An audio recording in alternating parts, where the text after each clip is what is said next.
ladies and gentlemen, and welcome to our evening with Natalie Haynes. Hello, Natalie. Hello. Hello, hello. So we're delighted to have an evening with Natalie this evening, and there will be an opportunity to ask her questions. If you'd like to do that via the chat or the Q&A button at the bottom of your screen, I'll put the questions to Natalie later. So do think of your questions as we go along and type them in. Thank you. So Natalie is a writer and broadcaster. She writes for The Guardian and The Independent. She was judged for the 2012 Orange Prize for Fiction, the 2013 Man Booker Prize, and the 2014 Independent Foreign Fiction Prize. Natalie is the author of 3 novels, The Amber Fury, The Children of Jocasta, and 1,000 Ships, as well as 2 non-fiction books, The Ancient Guide to Modern Life and Pandora's Jar. She's spoken on the modern relevance of the classical world on 3 continents, from Cambridge to Chicago to Auckland. She's a regular contributor to BBC Radio 4, reviewing for Front Row and Saturday Review, appearing as a team captain on 3 seasons of Wordaholics,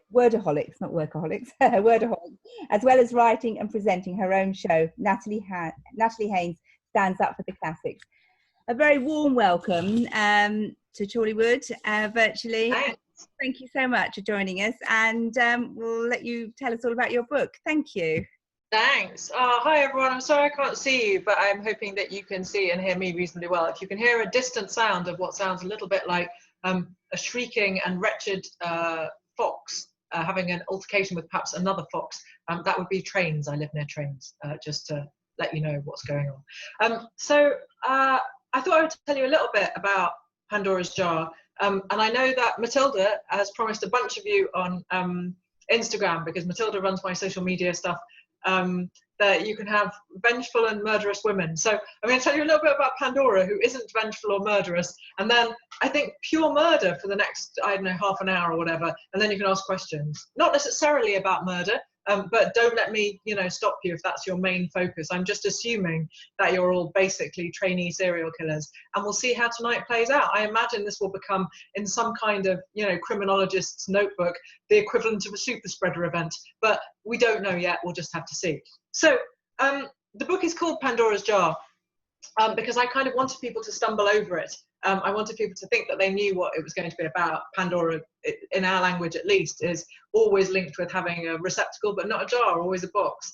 And I thought it would be a good thing that people would be like, Pandora's what now? And it would stick in their brains. But also because I think it's one of the very, very few examples of reputation being ruined by mistranslation. And I felt like that deserved celebrating in both the first chapter and the title. So Pandora is, to the ancients, we have her story in a bunch of ancient sources, not least Hesiod, who writes about her twice. Hesiod is perhaps the oldest, or joint oldest, roughly, author that we have from ancient Greece. He's a rough contemporary of Homer, maybe a little bit later, a little bit earlier, some scholars think. And he tells the story of Pandora twice. The first in his Theogony. The Theogony is the story of the origin story of the gods, right? So it tells us how the world came to be, and how, order was created, and before that chaos, and then love comes in really early. So that should tell us all a great deal, some of it, not all of it, good. Pandora is mentioned there, but we get a version of her story which omits something which we would think was crucial, namely that she pitches up armed with a receptacle which she opens and lets all the evils in the world out. So in the version that we have in Theogony, Hesiod tells us that Pandora is created at the behest of Zeus. She's created by Hephaestus, who's the great blacksmith, craftsman god, and she's sculpted from clay. This is really important because every visual image that we see of Pandora in the ancient world, she is in the process of being created. So we quite often see her being kind of, it looks like a mugging, to be honest, but actually what they're trying to do is hammer her out of the ground, because that's how, I guess, sculptors prepared their clay, and that's the image that has been kind of merged with the idea of Pandora. And we get a few details, not very many, about Pandora. She's created by Hephaestus. She's given her sharp mind by Hermes. She's given her skill at weaving by Athene. We're told very little about her as a person, as an individual, except that she delights in her pretty dress, which I think is really lovely. Even as Hesiod, who is very against women in general, and Pandora was going to say in particular, it's just women in general, to be honest with you. The only thing that Hesiod likes less than women is feckless brothers, because he writes the whole of his next poem, Works and Days, essentially to berate his brother for being feckless. So those are the two things Hesiod least likes, in case that's ever a quiz question for you. But it's quite, I'm not going to say it's a plausible quiz, it's quite a niche quiz. Things Hesiod doesn't like is probably a quiz question that's only going to come up if I have written the quiz. I'm not going to lie, but there it is. We've said it now, we've just made it true. So Hesiod tells us that Pandora delights in her pretty dress, which makes me think that even as he's being cross with her, he can't help finding her a little bit charming, which I find very pleasing. And then that's basically all we have. We're told that she's created as in exchange for, or for the sake of. The preposition in Greek is, we can translate it in an awful lot of different ways. For fire, Prometheus, who is a Titan, I'm sure you know this story because he ends up tied to a rock, or in other ways limited of movement in the underworld, having his liver pecked out every day by an eagle, I think, or a vulture, eagle, I think. And then obviously because he's a Titan, so he's sort of a slightly supernaturally, slightly immortally creature. It grows back overnight, and then next day, pecking time again. And Prometheus gets punished in this way because he steals fire from the gods. Well, he also cons Zeus into accepting the rubbish bit of an animal for sacrifice. But as a vegetarian, I'm afraid I think all the bit of an animal that you have for sacrifice is horrible, and the nice bit that people eat in Greece and now seems to me vile. I think we should instead, of course, be sacrificing a little tiny pile of lentils, but they don't ask me, unfortunately, otherwise we'd have a different answer. So Prometheus steals fire from the gods and provides mortals with the option, therefore, of fire. And this is one of the many times when you can see, I guess, how myth, and Greek myth in particular, I think, manages to recreate what actually happened in the world, right? I'm not suggesting for a moment that actual fire was stolen by actual Prometheus from the actual gods and given to man, and that's how we evolved. But it is certainly the case that fortunes as a species change dramatically when fire gets discovered one way or another. And we change, right? Once you can cook food, we change. We start to become more complicated creatures, and so it does make a difference. And Zeus is, so Hesiod tells us, so vexed, however, by having been tricked by Prometheus, that he demands that Pandora is created and sent down to Earth as a penalty for fire, in exchange for fire, because of the fire. Like I say, the preposition is vague. And Hesiod calls her a kalon kakon. These two words are opposites in Greek.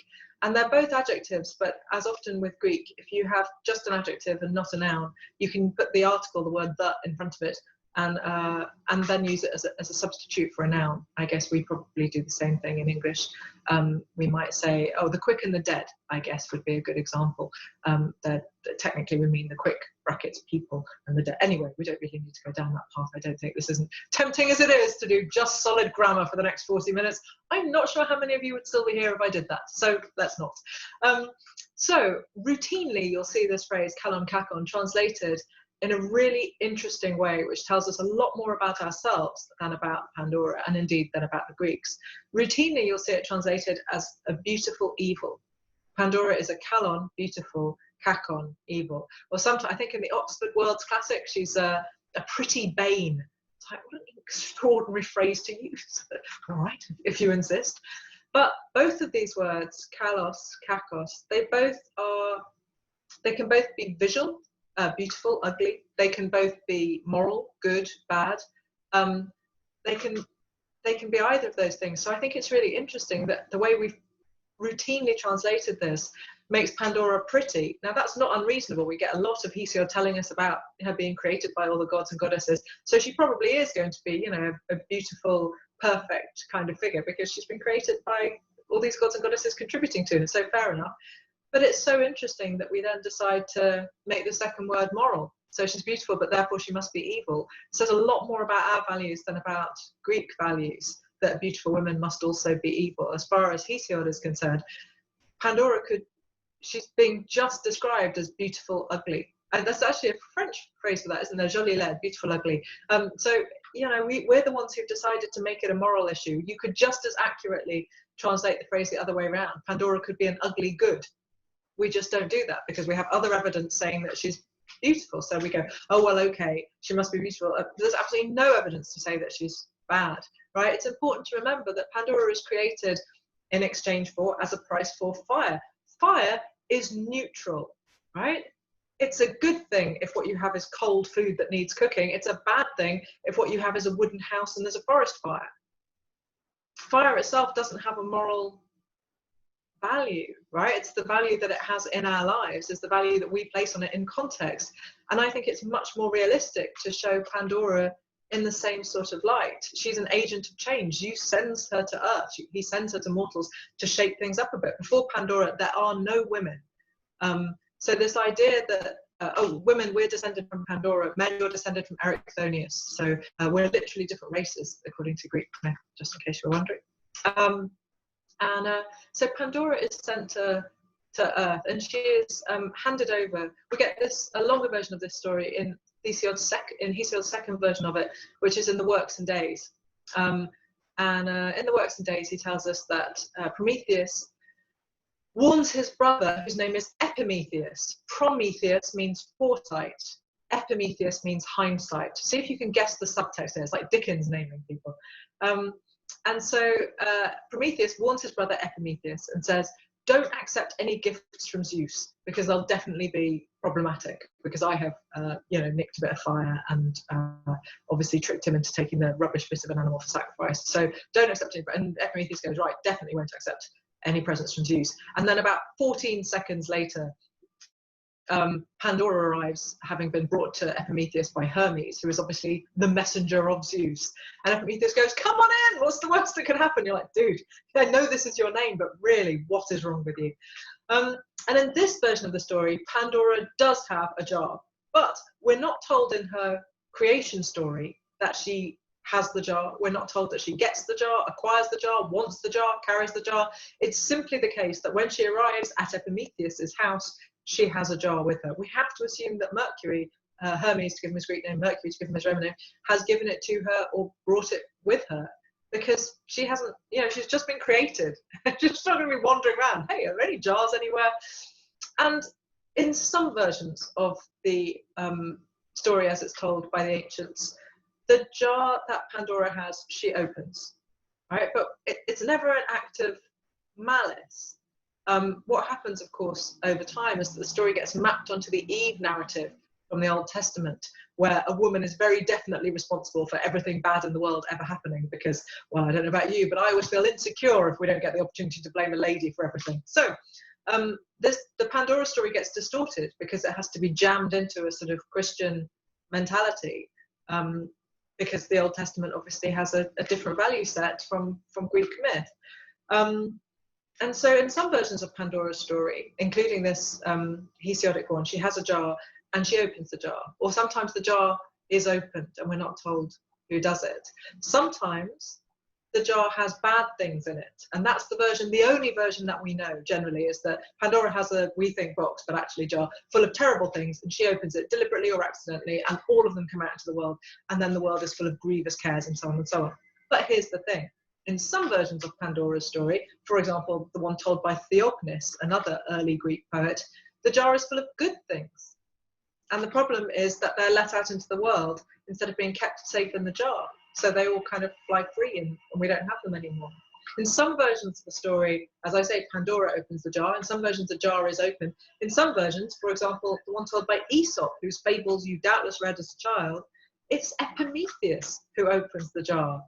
But oddly enough, as so frequently happens, we just blame the woman. We just blame Pandora. Just to give you an idea of how much more complicated this story becomes, and I promise I will stop talking about Greek vocab and grammar because I do see it's probably a bit stultifying. But in what is common in every version of Pandora's story is that one thing is retained in the jar, and that is hope. The Greek word is elpis, and hope is not quite the right translation for it. It means the expectation of something being about to happen, but it's not necessarily the case that the thing that's about to happen is good. So expectation is probably a more accurate translation. You might be expecting bad news, for example, and the word elpis would still be used in Greek to describe it. The Latin word for its space is exactly the same. So in every version of Pandora's story, elpis, expectation, is is retained in the jar. But here's why it's so difficult to unpick whether this makes Pandora a villain or not. Because it genuinely matters, but it's impossible to conclude whether this is a good thing or a bad thing, right? If all the evils, let's say there are bad things in the jar, if all the evils have been released into the world, is it good that hope was retained under the lip of the jar because we've still at least got hope that the world might be full of terrible things, but at least we've still got this hope that it might not always be like that? Or is it a bad thing that if only hope had been let out along with all the bad things, we'd be able to kind of navigate our way through them better, hopefully? But actually Pandora's kind of spitefully keeping it in the jar. And of course those meanings then change again if the jar is full of good things. It's an incredibly complicated question. And instead of wrangling with it for a really long time, what people have instead done is go, bad lady, and then simply not thought about it anymore, which, you know, forgive me, I consider to be a little bit lazy. So perhaps you are wondering, since I've now been talking for 15 minutes without getting to the point. I'm so sorry, this happens literally every time I was going to say leave the house, but as we've concluded today, this is my house. It happens before I leave the house. Then she gets her, Pandora gets her anachronistic box from Erasmus, from the Dutch polymath and translator in the 16th century. I think that's right. I'm not very good at modern history, and yes, to me, 16th century is modern. And Erasmus is translating Hesiod, I think, and he mistranslates a crucial word. He sees the Greek word for jar, which is pithos, and he translates it into the Latin word for box, pixis. Now, this might seem like a minor change, but it honestly isn't. It is not, before I go into, you know, why it matters more, it's not the only time that Erasmus does it either. He totally has form. So, as perhaps you might, I feel like it doesn't get said as often as it used to, but it used to get said a lot in my childhood, certainly. When we describe somebody who's very direct to the point of bluntness, we might use the phrase, he likes to call a spade a spade. And that comes from Erasmus. And not only does it come from Erasmus, it comes from a mistranslation by Erasmus. The Greek word that he's translating in that apothem is scaphair. And scaphair, I only found this out a couple of weeks ago from Llewellyn Morgan at Brasenose College, Oxford, so I'm still overexcited about it. I'm sorry for this. But the word scaphair doesn't mean spade. It means canoe. So what we should say when we say this person is rude to the point of bluntness, what we should say is he likes to call a canoe. But we don't do that for reasons which are entirely down to Erasmus going, what does that mean? Oh, probably spade, and just carrying on. It's like, dude, so I don't know why I'm having him typing. I do see that in the 16th century didn't have typewriters. I imagine he had a quill or something, but the history of writing once we've left the ancient world, generally not my speciality. Sorry about that. So, sorry, this isn't, I know this looks like I'm drinking like Pernod or something, but it's just because the glass is red. I'm just letting you know now that I'm not secretly drinking Aperol in your direction.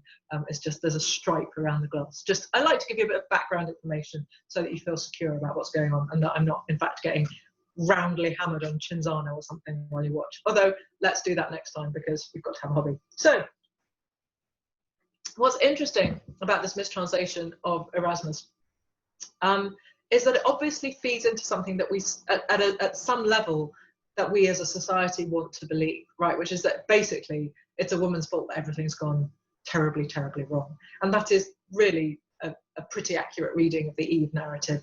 And it's a pretty accurate reading of what happens to Pandora, because within decades of Erasmus mistranslating Pithos for Pixis, then Pandora is being shown in art, in paintings, with a box rather than a jar. Anybody can knock over a jar. You know, you've seen a Greek jar in a museum, they're this wide at the bottom, and then they're always full of cracks. You know why? They fall over really. Don't put the world's evils in one of those. That's an absolutely appalling idea. Put it in something that doesn't roll. That's my advice. Put it in something that's not made of ceramics.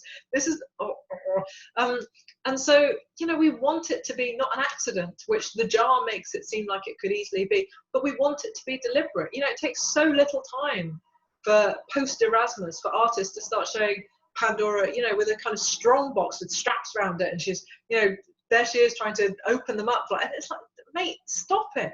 You know, she's never shown in any image at all which survives to us from the ancient world with any kind of receptacle, not a jar, not a box, nothing. She's always 100% of the time in all extant ancient art shown in the act of being created, right? The important thing for the Greeks is that she is is that she's our ancestress, that without her we didn't have women, right? And this is a huge difference. It's not the same thing as you know, bringing evil on the world, whatever Hesiod would like to think about merging those two phenomena, let's be honest. And I think this does really matter. You know, Pandora is sometimes called, on one vase painting we see her called Anesidora, which means she who gives things upwards. It's an adjective which is usually used to describe the earth, right? Which obviously gives life to plants which grow up and then nurture us. And Pandora is sometimes described as the girl with all the gifts, the all gifted. Hesiod calls her that. He says all these different gods contributed to her creation, and so she was Pandora, all gifted. But here's the thing. The word Pandora doesn't literally mean all gifted. It means all giving. It's in the active and not the passive. Passive would be Pandoza, right? Pandoza would be all gifted and nothing more. Pandora is all giving. The word Pandora as an adjective almost always used to describe the earth, right? So Pandora is someone who gives us things. And when we call her the girl with all the gifts, the all gifted, we even rob her of that, of her generosity, which is part of her just as much as all these other elements. And so the reason that I called the book Pandora's Jar was because I wanted to kind of reclaim Pandora in the first chapter and say, look, you know, we've thought of her as a villain for, you know, hundreds of years, but she wasn't to the Greeks. She was certainly, as I say, an agent of change, and not necessarily change that we wanted, but she changed, she shook things up, and that's not always a bad thing. I know it feels like it a bit when the world is more chaotic, but sometimes things do need shaking up. So the story of Pandora. Now, you were promised, I know, vengeance and murder, and therefore that is what we shall have. So I thought we'd start with some nice wholesome battlefield murder with some Amazons, and then we'll move on to domestic murder, so that you've got a few options to enjoy. So Amazons are warrior women, obviously, who are located by various authors in various places, but usually if their home is given a name, it's called Themyscira. Interestingly, when Wonder Woman was created in the 20th century in the comic books, she also lives in Themyscira, but two of the vowels are swapped. Well, a Y and an I are swapped, I presume because DC, isn't it? I presume it's because DC wanted to copyright the name of her home, and the misspelling or vowel reversal meant they could, but I have no evidence for that. It's just my suspicion. I've done a great deal of research into this obscure spellings of D. Anyway, let's not go down this path because it's a rabbit hole and we'll never come back out. But Amazons are described by Hellanicus of Lesbos as a bunch of golden-shielded, silver-axed, man-loving, boy-killing women, which just makes them sound like the coolest girl gang in the world. I should say, before we go any further, that when he says boy killing, there's no evidence whatsoever for Amazons killing boys. I'm not going to get in a girl gang where they kill boys, I promise. It's because he's trying to explain the fact that the Amazons are all female, and the only way he can envisage that happening is if they kill boy children when they're born.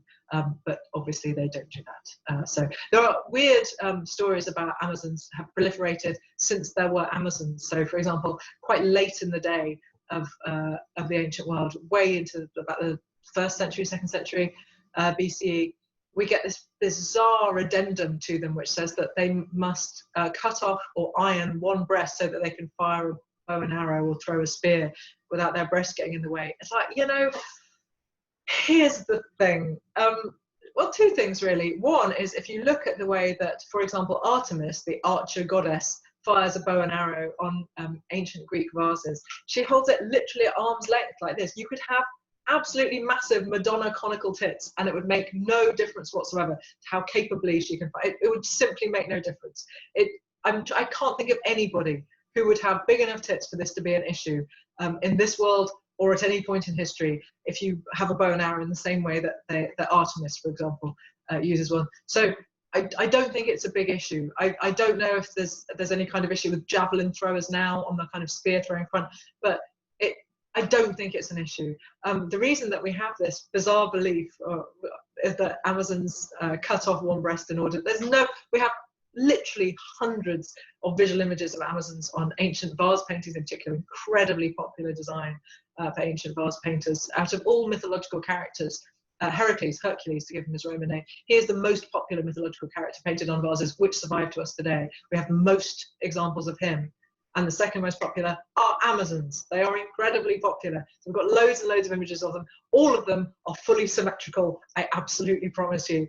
And actually what happens is that as time goes on, the Greeks are absolutely mad for what we might call folk etymology, but it's basically just nonsense wordplay. And it's such a, I know this sounds like I'm making it up, but it is such a feature of the Athenian character, for example, or the Greek intellectual character as personified by the sophists who live in Athens, I should say, to be more accurate. That Aristophanes, the comic playwright, in his play The Clouds, which mocks Socrates and other philosophers of the time, has a whole bit about, you know, silly word play and all of this. It's a genuine source of philosophical delight to a very small number of people, but it was remarkably silly.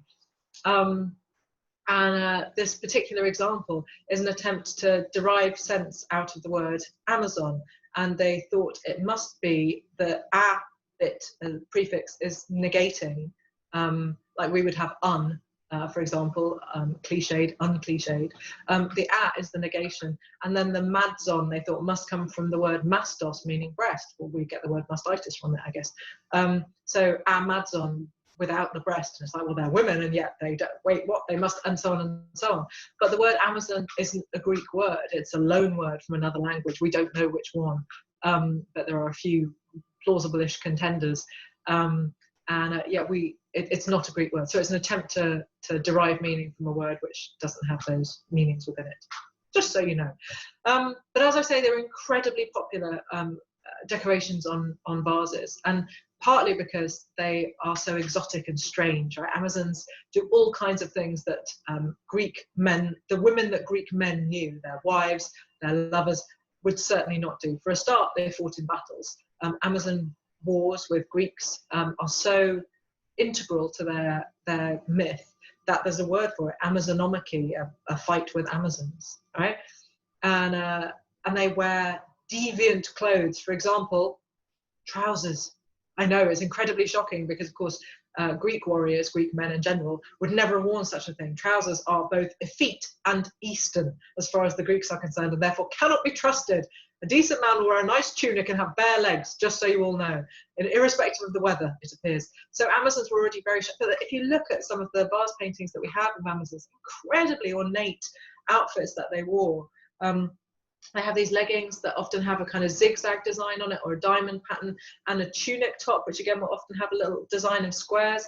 And it's not just decorative. Almost certainly, this is an example of armor. You know, they're made out of either, these little squares are made out of either leather or flax. And then they're glued onto the garment. So you're just a bit more protected when you're fighting in a war, which Amazons, by the way, are doing all the time because they are badass warriors, is essentially it.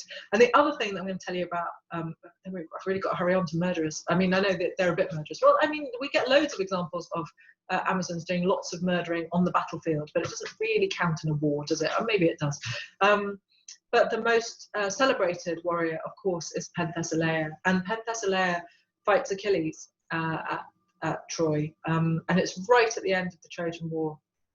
And it's a source of great sorrow to me that we don't have the Iliad, which obviously tells us the story of a couple of months in the final year of the war, the 10th year of the war, is the only part of the war narrative that we have in a Greek epic. There used to be a whole set of poems that told this epic cycle. And it used to be followed, the Iliad, by a poem called the Aethiopis, which told the story of the great Ethiopian prince who fought at Troy, a man named Memnon, and he's a son of Zeus, I think. And also the story of Penthesilea. And the final line of the Iliad, as we have it today, it was codified by editors of a man named Pisistratus at the end of the 6th century BCE. The final line of the Iliad, as we know it, is, and so that I'm spoiling the end of the poem, I'm so sorry if you haven't read it, you have had 2,500 years there. And so the Trojans buried Hector, tamer of horses, right? But one scholiast, an ancient literary critic, has editions or manuscripts in front of him which end differently, which end with a final line, and so the Trojans buried Hector, and then came an Amazon, the daughter of great-hearted Ares. That's Penthesilea. And he also has a version which names her, and then came graceful Penthesilea, daughter of Atrera. Atrera is her mother's name. So once upon a time, there was a poem, an epic Greek poem, which told the story of Penthesilea at Troy, and we lost it. We lost the idea of this. We only have a few fragments of it remaining. But we do have the story of her in a much later writer named Quintus Smyrnaeus, Quintus of Smyrna. And he wrote a poem called The Fall of Troy, which has a huge, huge section on Penthesilea coming to Troy to support the Trojans for reasons which I think I won't share with you, partly because of time and partly because I don't want to spoil 1,000 Ships for you if you haven't read it yet, although I am telling you more about Penthesilea than perhaps I should be. Sorry about that. But Penthesilea comes to Troy to fight alongside the Trojans, and she's seeking out a battle with Achilles. Now this makes her intrinsically heroic, like a man, right? Because everybody who fights Achilles dies. Literally every single person who tries to, unless they escape or he ransoms them back to somebody for a large sum of shiny gold coins. Well, not coins because money doesn't exist yet, but you know what I mean. Shiny gold and silver and bronze. Then everybody dies. He kills everybody. He's just the best warrior that there is. And Penthesilea still seeks out battle with him. So she's incredibly brave, disproportionately so. And her arrival at Troy is just remarkable. We're told by Quintus that it's like the Trojans are like people who've been suffering a drought, and then the spring rains come. That's how much of a kind of refreshing thing it is for her. And Amazons are proper warriors. Penthesilea, we're told by Pliny the Elder, the one who dies in the eruption of Vesuvius. God, I've spoiled that for you as well. Oh, I suppose that is history. Well, yes, it was just a day of spoilers. Sorry. We're told that Penthesilea invents the double-headed war axe, battle axe. We call it a securus in Latin. So they're not just fighters. Homer calls Amazons anti-anerae. They're equal to men, equivalent to men, but they're also innovators in the art of war. So another interesting point to consider when we think about them. But if I'm going to talk about vengeful and murderous women, I'm going to have to move on because I need to leave some time for you to ask questions, I know, and not just talk through all your time like a massive juggernaut, which is, let's be honest, what I usually do. So let's start with Clytemnestra, who I have defended ardently in this book. I mean, I sort of began the project to rehabilitate Clytemnestra in 1,000 Ships, if I'm honest. But I got to the end of her, I loved writing that chapter, but I got to the end of her chapter and I didn't particularly like her. I just enjoyed writing her. And then when I wrote her chapter in Pandora's Jar, I realized, and wrote about her from the outside as opposed to imagining her from the inside, because for me, essentially, that is the difference between writing fiction and non-fiction. When I came to her, I discovered that I had enormous respect for her because she is an incredibly transgressive woman, right? Clytemnestra, we're told over and over again in our ancient sources, Clytemnestra is transgressive because she seeks power. So she's unwomanly in this regard. Now, of course, she doesn't technically seek power. She gets sort of landed with power when her husband, Agamemnon, goes off to fight the Trojan War for 10 years. I guess when he goes, to be fair, he doesn't know it's going to be 10 years, but it is, right? And so she takes over in his absence. And what's interesting is that we have a very different kind of parallel narrative of what happens to Penelope when Odysseus, who's the king of Ithaca, Agamemnon is the king of Argos, sometimes Mycenae, it depends, but Argos for now, not obviously the shop. And Penelope waits for Odysseus to come home in exactly the same way that Clytemnestra waits for Agamemnon to come home.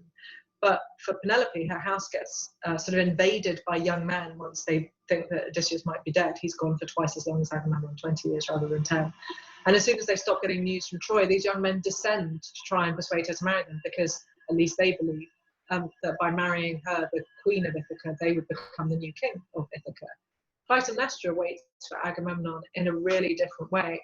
She does not have her house invaded by young men she doesn't want there. You can't even begin to imagine that young men who she hadn't invited would dare go anywhere near the halls of her palace because she would terrify the living daylights out of them. She is absolutely the archetypal bad wife in Greek myth because, of course, when he comes home from the war, Agamemnon returns with a war bride, Cassandra, a priestess of Apollo, whom he's taken from her life of chastity and raped. In some versions, she's pregnant by the time they get back to his home city and to his palace.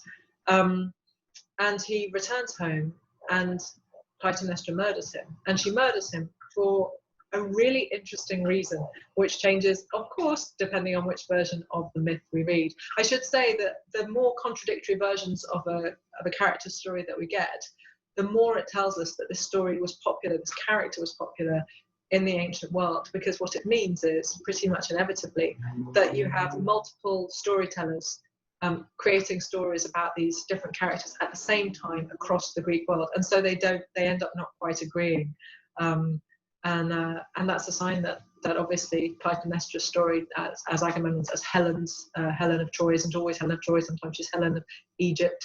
She starts out as Helen of Sparta. You can see that these characters were just very popular, and so there's an incentive to keep creating new stories about them, even if they don't agree with the version that we've seen before.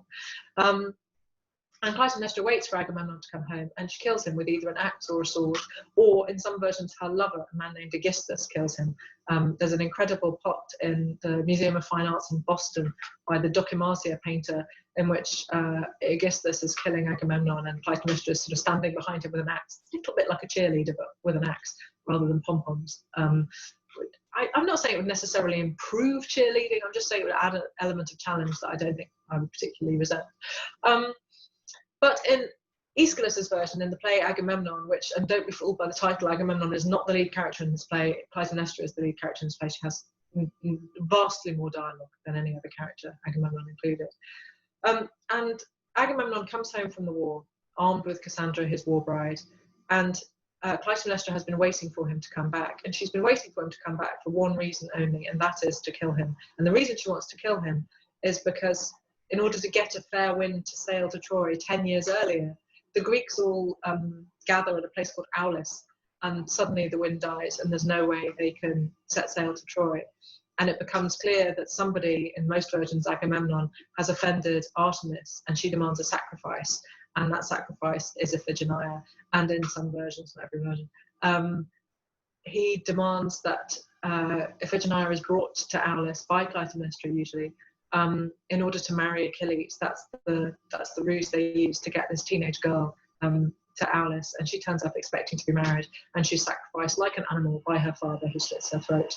At the beginning of this play, the Agamemnon, the chorus, who are men who are too old to have gone with Agamemnon to Troy 10 years earlier. So 10 years earlier, they were quite old. So now they are really quite old. Right? Life expectancy not that great in the ancient world. I mean, we have a few examples of old people. Sophocles makes it to 84, I think, before he dies. Socrates, obviously, 70 when he has to drink hemlock. So, you know, some old people, but anyway. They describe, it's incredibly upsetting, their version of Iphigenia's sacrifice. And they describe her being gagged, so she's muted, so she can't curse them. She can't curse her father for what she's about to do. Interestingly, they sing this ode at the start of the play, describing this. I mean, it's obviously completely unresolved trauma, because it's the first thing they do as soon as they know that Agamemnon might be coming back, because the watchman has seen a signal fire saying that the Greeks have taken Troy. The first thing they do is go, remember when that young woman was sacrificed, blah, blah, blah, blah, blah. And I use that periphrasis wisely. They never use her name. And so Clytemnestra has waited 10 long years to take her revenge for this appalling behavior by Agamemnon, for the murder of her daughter. And when he gets home, she tricks him into entering the palace. She tricks him into entering the palace by walking over, she has him walk over these tapestries which have been dyed with murex, which is a type of shell. What's the word I want? Like a sea creature, but not a fish. Anyway, this is what happens when you get a vegetarian to talk about these things. And it produces the purple dye, which would eventually be used to dye emperor's robes in Rome a few centuries later. But it's incredibly valuable. The dye alone from murex is worth as much as silver, and according to the characters in this play. And that's before it's been, you know, woven into these beautiful tapestries. Just the dye is that valuable. And Clytemnestra has her slave women lay these tapestries on the ground, incredibly disrespectful thing to do to them, so that Agamemnon will walk over them to get into the palace. And he's like, oh no, I couldn't possibly, that's the sort of thing that a god would do. Or an Eastern man again, as with the trouser wearing, as a sort of symbol of effeteness. It's interesting, I think, that he has a problem with it on two counts. It's too grand and also too wussy. But she persuades him to do it. And so Agamemnon walks into the palace that he left 10 years earlier, across what looks to us in the audience watching this play like a river of blood, this dark purplish red visceral dye glistening in the light. And Clytemnestra in the play then kills Agamemnon with a sword. She comes outside and she could not be less sorry. And the chorus are so shocked, and they say, you know, how could you have done something so terrible? And she says, you know, why do you care about his life more than Iphigenia's? Why do you think that his life deserves to be avenged and hers didn't? And I realized as I was writing this chapter that I'd spent a really long time writing her in 1,000 Ships as this sort of cold, sociopathic woman, because it seemed to me that that's how she was. And I have absolutely no regrets. I loved writing her like that. But the more I thought about it, the more I thought, you know what? Maybe she's just got a point. Maybe she's just right. She's just sat there and festered for 10 years. That's a long time to bear a grudge. And, you know, it's a good question, isn't it? Why is his life more valuable than hers? Because he's a man? Because he's a king? Why? And so the revenge she takes is extremely bloody. As I say, in some versions of the story, it's Aegisthus who does the killing. And those are, I think, less impressive. You know, when the story is taken on later by Ovid will do it, and Seneca, I think, then it becomes a much more sort of domestic story. It's like, you know, they're having an affair, Clytemnestra and Aegisthus are having an affair, and then Aegisthus kills the husband when he comes home. And that seems a much more kind of manageable transgression than a vengeful mother of a murdered daughter takes her final vengeance on this man who happens to be her husband who killed her child. And it was really late into my reading of Clytemnestra. I didn't include this in Ships because I didn't want to overburden the chapter, but I was very glad to be able to come back to it in Pandora and include it this time. Again, the delights of non-fiction over fiction sometimes is that you get to include things you couldn't include before. But Iphigenia is not the first of her children that Agamemnon kills. We're told in the beginning of Iphigenia and Aulis, played by Euripides, that Clytemnestra had been married before. She was married to Agamemnon, to a man named Tantalus. And Agamemnon kills Tantalus and then takes Clytemnestra as his war bride. I mean, he does have form, let's be honest. And she is nursing her and Tantalus's child at this moment where Agamemnon appears in their life and kills Tantalus, and he takes the baby and dashes it on the ground. So when he kills Iphigenia, he's killed 2 of her children. And the more I thought about it, the more I thought, do you know what? I genuinely don't believe in the death penalty. I really think that law courts are a better thing than personal vengeance. But she's not at the front of my queue of people that I'm going to be cross with for how they responded in a pre-law court world. I feel fine about what she did. Agamemnon was a hateful man, and there it is. Right, we've got 3 minutes, Jesus, I am sorry, to talk to you about Medea. So I can't do as much vengeance as I was hoping. Oh, it goes that way sometimes. Sometimes it's vengeance, sometimes it's Greek vocab. You can never tell. But we can do a little bit of vengeance, because obviously Medea is responsible for some of the great acts of vengeance in all of Greek tragedy and all of Greek myth, frankly. But again, she has suffered from being whitewashed in the versions of her story that we know. So the version that I grew up with, and I imagine some of you grew up with, is the version in Ray Harryhausen's Jason and the Argonauts, where she's basically furniture. You know, the only woman really who does anything in that narrative is the goddess Hera, who is, of course, Honor Blackman, who tells Jason what to do a lot, but essentially that's all we get. And Medea is incredibly passive, very pretty, lots of eyeliner, gets killed in the sort of final battle between Jason and the guardian snake of the Golden Fleece, and then revived by the Golden Fleece, which shimmers beautifully. And so she's basically a helpless princess. She could not be less like that were she to be trying in every version of her story in Greek myth. Even when she's sort of domesticated, as it were, by Ovid, she is still massively dangerous and can't be trusted. She is a phenomenally powerful witch. She is very powerful with potions and poisons. She'll use poison to great effect in Euripides' play Medea. I mean, do not mess with her. Her whole motivating force in that play is that her enemies shouldn't be able to injure her and then laugh about it. That she will do absolutely whatever it takes in order to be able to make sure that isn't so. She will cause herself untold harm so long as she can cause them the most harm that she can cause. It doesn't matter to her. She knows when she commits the great act of murder in Euripides' play that by killing her children, she will injure herself. She numbers it twice as much as she injures Jason. But, she says, it's the way to hurt him the most. And that's why she does it. And I have to tell you, when I read this play for the first time as a teenager, I had no problem with this reasoning. I do see this makes it good that I haven't had children. But I thought, well, yeah, no, fair enough. I think teenagers and Greek tragic characters have a high overlap. But luckily, we've all survived and I'm still here. Yeah, she is an incredibly violent and a very dangerous woman. But I thought we might include another little tiny bit of her slightly less traumatic vengeance. Well, I suppose it depends who you are, really. But the revenge she takes on Peleus. Peleus is the uncle of Jason.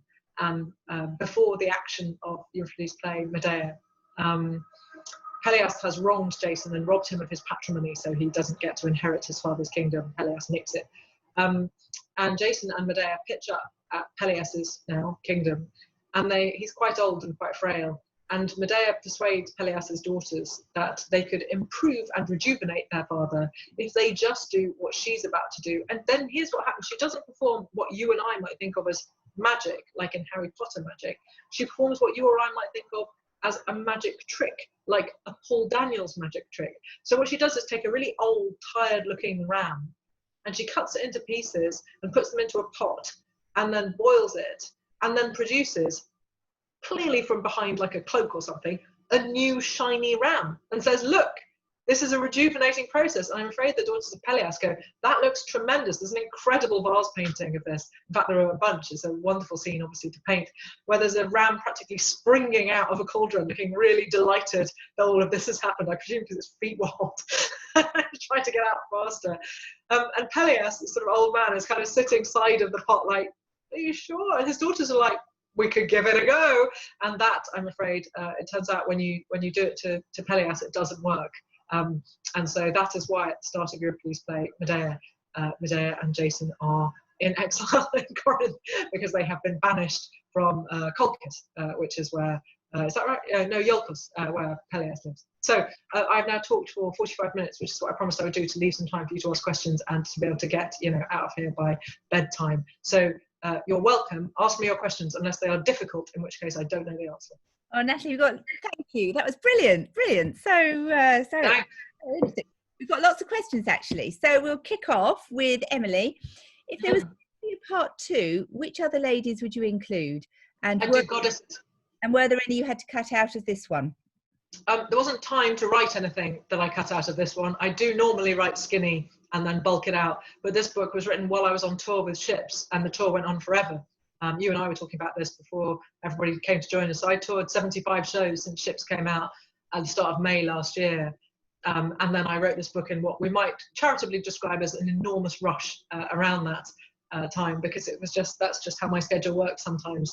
So there wasn't time to dedicate 10,000 words to a chapter I wasn't going to include. I don't think I would ever, if I'm absolutely honest, I don't think I would ever write 10,000 words that I wasn't going to include in anything. I'm just too lazy, and truthfully my time is spoken for too far ahead. So no, but yes, I would do a second. Well, if this book sells well enough, I'll do a second volume, and we'll probably do goddesses, I think. So it would be Athene, Aphrodite, Artemis, Demeter.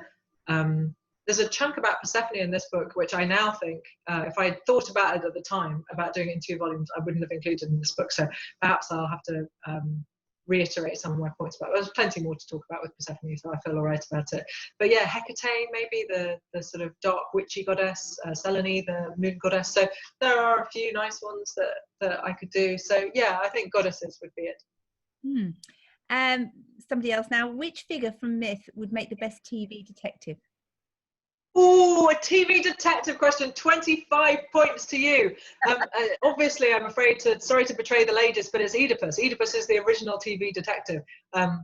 He's a TV detective before we know it. In fact, the story of Oedipus the King has been reworked as a detective story a bunch of times. It is the first murder mystery, because the play begins with everybody saying, there's plague and thieves, what should we do? We have to find the killer of the previous king. And by the end of the play, we totally know who the killer of the previous king was. Laius was murdered by bandits. It's not bandits.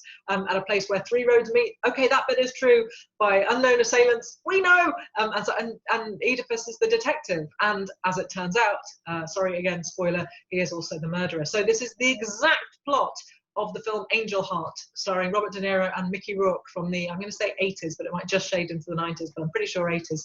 And it's the exact same thing. The detective doesn't know he is also the killer. So Oedipus is clearly the TV detective that you want. And imagine how great the missing years, where Oedipus gets banished from Thebes after the action of Oedipus Tyrannus, and he's blinded at that point. And then he basically becomes more and more kind of chilled until he dies at Colonus. Spoiler, spoiler, spoiler, spoiler, spoiler. Some years later. So those are the blind Oedipus years, where he wanders, you know, the world of Boeotia or wherever, solving crime. I am so here for this. I can't tell you. I would watch this. I would own this on DVD. That's how keen I would be. Oh, amazing. Right, question from Leonora. You've been invited to a Greek mythology heroes and villains fancy dress, socially distanced dinner party. After the main course, you can change costumes. Which hero and which villain do you come as, and why? Oh, this is a hard one for me, because I don't always think that heroes and villains are the same people that other people think. So, for example, generally, I think people think of Theseus as being a hero. I think of him as being a serial killer of wives, because he's a serial killer of wives, and I at least have a problem with that. I don't care how good he is at getting in and out of a labyrinth when Ariadne has told him how to do it and given him red thread so he can get in and out and kill her half-brother, by the way. I don't care. So he doesn't get to be a hero in my version. He'd get to be a villain, and I'm not dressing as him because he doesn't deserve it. So I think I would go with, I mean, it would be really, really hard not to say Medea, because it would be so easy to accessorize. So yeah, probably Medea would be my, do I have to say villain? Can I have her as my hero? I might have her as my hero. And as villains go, ooh, I don't know, I would like a properly bad one.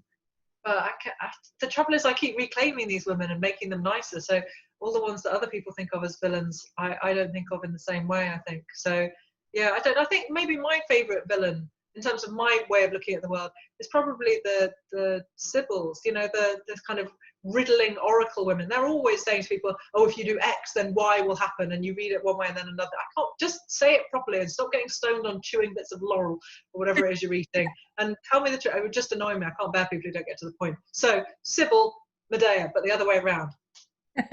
Good one. Do you have a favourite mistranslation? I mean, probably Jar for Box is probably my favourite, to be honest. I'm really excited about Spade for Canoe at the moment, but that will wear off in a few weeks. I'm just excited by it because it's new. But then eventually, yeah, it'll settle down, and then I'll be back to being excited about Jar again. Lucy says, what do you think matters more? What these stories said to the Greeks, or what they say to us now? Or is the picture more complicated than that? It's more complicated than that. I think that myth is always, it has multiple timelines in it and multiple reflective surfaces, basically. So every myth that we tell has its original timeline in it. Like the Trojan War, when I told my story of the Trojan War in the Thousand Ships, I'm telling a Bronze Age story, but it's been filtered through, obviously, Homer, who's writing in the 8th, 7th centuries BCE, and then 5th century tragedians, and then 1st century BCE and CE Roman poets, and all of those are in my mind. And also, I guess, the first way I encountered some of those texts was in their original languages, but sometimes it was in translations. So when those translations were written is in my mind too, the 20th century, sometimes the 19th century, into the 21st.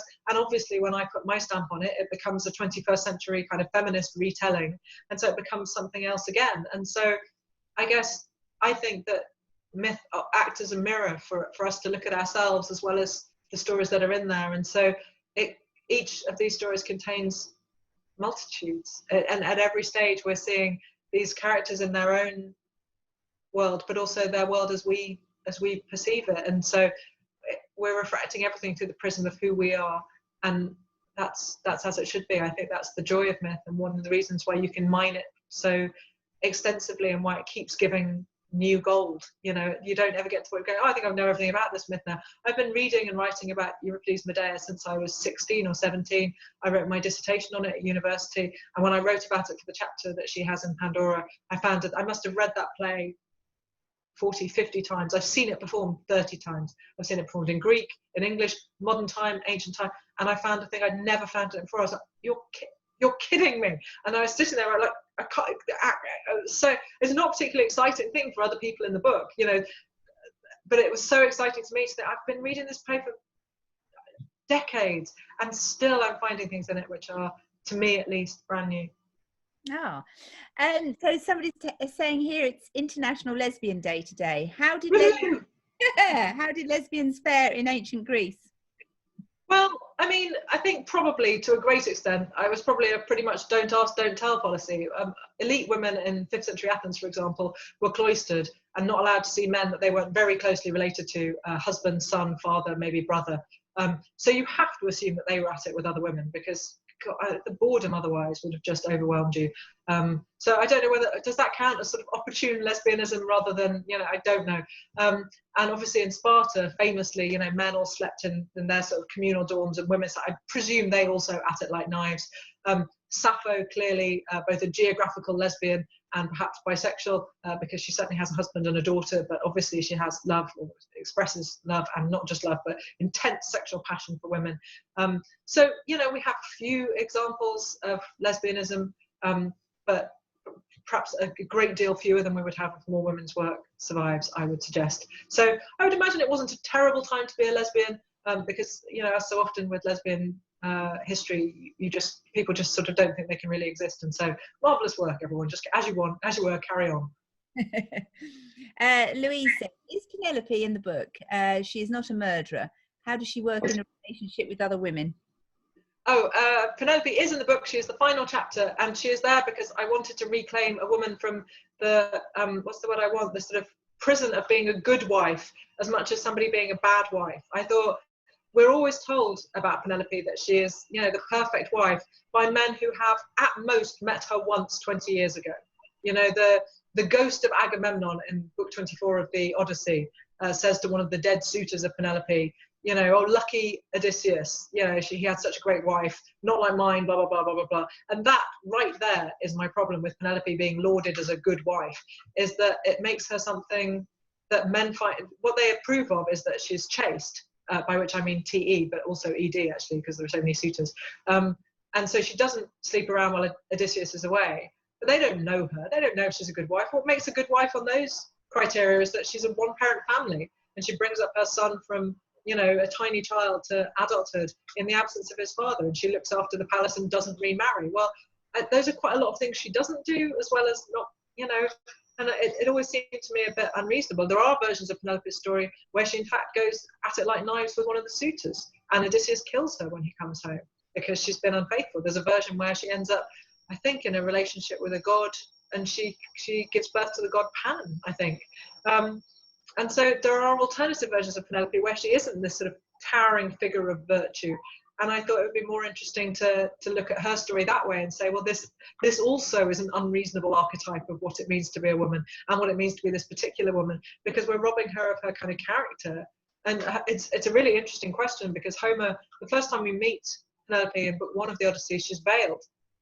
And that's not an accident. She's an incredibly enigmatic character in the Odyssey.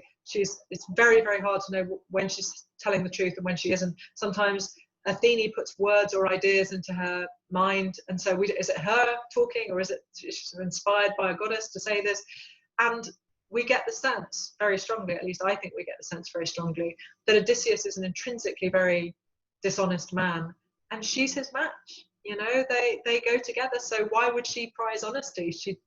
That's not the man she married. And we know she loves him because after they get married, her dad follows them. It's quite a weird part of her story. Her dad follows them out of Sparta, where they have got married, and begs her to stay and not go back to Ithaca with Odysseus. And Odysseus is so vexed, not unreasonably, by an old man following them as they try to leave, that he stops and says, do you want to stay with your dad or come with me? And she just says nothing. And again, a very enigmatic thing, and everyone knows what it means, which is that she wants to go with Odysseus, but she doesn't want to say to her dad something as immodest as, I'm clearly going with my husband, he's tremendous in the sack. And so her dad sets up a statue to modesty at the point where this scene occurs, where she doesn't say anything. And so, that is the mystery of Penelope, that she says very little, but that everyone understands her, or they think they understand her. But I don't think you really get to understand her until Ovid writes her letter in the Heroides in the 1st century. Do we know what ancient Greek audiences thought about these stories, myths and characters?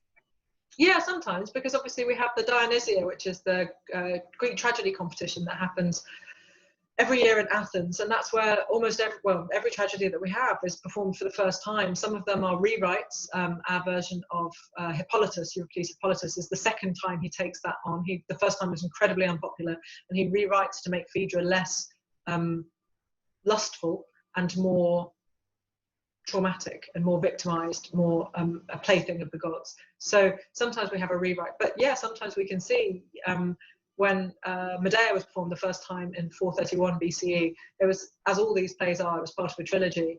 The other two don't survive, and it came third in competition out of 3, and yet within a year it was the most performed play in Greece. So it was obviously incredibly shocking when it was first performed, but then really popular really quickly. Other plays like Aeschylus' Agamemnon, there's very little evidence of it being performed after its initial performance, which is, I think, 458 BCE. We have very few examples of it being performed after that. So it seems like maybe, not so much. And Euripides' play Alcestis is performed, I think it's 428, something like that, 426, quite early. And then it's referenced in the story of Alcestis is referenced in Plato's Symposium, which is the 4th century BCE, and it was performed before Plato was alive, so it must have been reperformed, or he'd got a manuscript. But also the characters speak as though everyone knows it, so it seems like it was still being, it was still popular. So yeah, we can definitely get a sense. Sometimes it's more detective work than others. Sometimes you can just say, well, Sophocles never came less than second out of 3, so I guess but he wrote between 100 and 150 plays. Okay. I know, right? Busy. So our last question from Suzanne. I could listen to Natalie all evening. Can't wait to read. Correct. Where does she see Stephen Fry's Mythos? I haven't read it. I am sorry. Okay. Oh well. That's that then.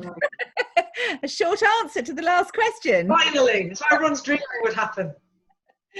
So Natalie, thank you so much. I mean, most people have got the book included in their ticket, but we have signed copies. Thank you for the plates. We've got signed copies you're welcome. at Chorleywood and Joe's Cross bookshops. So please head on down there to get the books, or we can post them out to people in these strange times. So Natalie, thank you so much for joining us this evening. Pleasure. With your enthusiasm, it was just sort of brought the whole subject alive. So thank you so much, and all the best with the book, and hopefully see you, maybe another time with another book, actually in Chorleywood in the flesh. So thank you. Yes, the next novel will be Medusa, so I'll see you for Snake Hair and Stony Gazes. Right, look forward to that. Okay, look forward to that. Thank you. That's just me. Thank you so much for joining us, everyone, this evening. That's great. Thank you. Good night. Bye. Bye.